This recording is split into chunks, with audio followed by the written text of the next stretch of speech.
I grew up in a Christian home, so I never really remember like a transition stage of like, oh, I want to accept Jesus. It was more of just like, he's all I've ever known and like he's all I've ever experienced.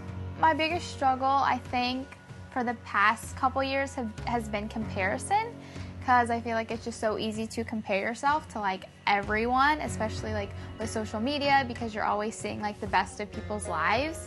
And you know, being a girl, like teenage girl, it's just so easy to like compare yourself to other people. Social media, I think, just became like a distraction for me, because instead of reading my Bible and praying and spending time with God, or just like being present in the moment and spending time with people, I would just distract myself and just, you know, scroll through Facebook and scroll through Instagram, and then I would end up comparing myself, like what I saw in the lives of other people.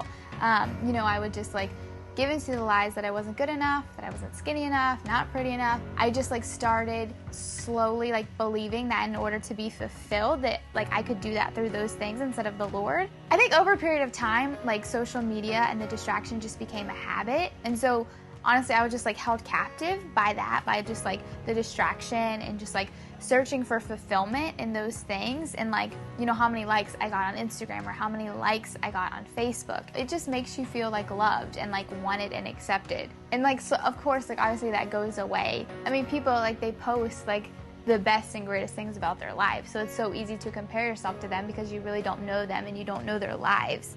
I just started realizing that I was never going to be fully fulfilled from likes or from comments. Over a period of time, I started to realize that, and like it's still a struggle to this day, and I'm trying to walk more towards who God says I am than what I think I should be. Hey, what's up, family? It's your boy HP. I am back with our Tuesday night drop, and remember, for the month of May, we are dealing with what? Yes, peer pressure.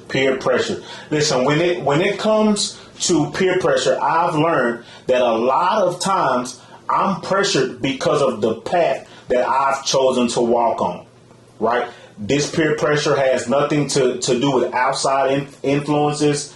It has nothing to do with friends and family, but it has everything to do with my personal desires and where I choose to walk, right?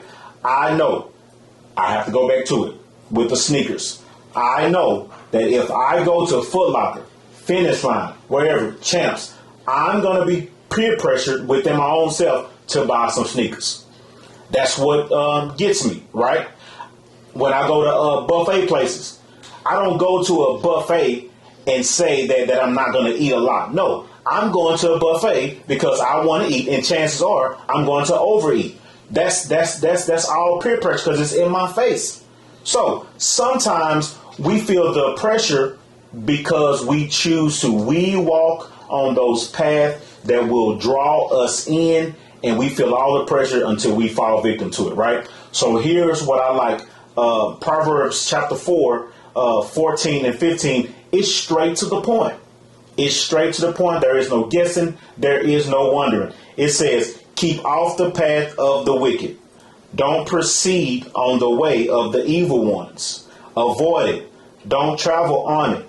Turn away from it and pass by it. This is straight to it. It says, keep off the path. Don't proceed on the way of the evil ones. Avoid it. Don't travel on it.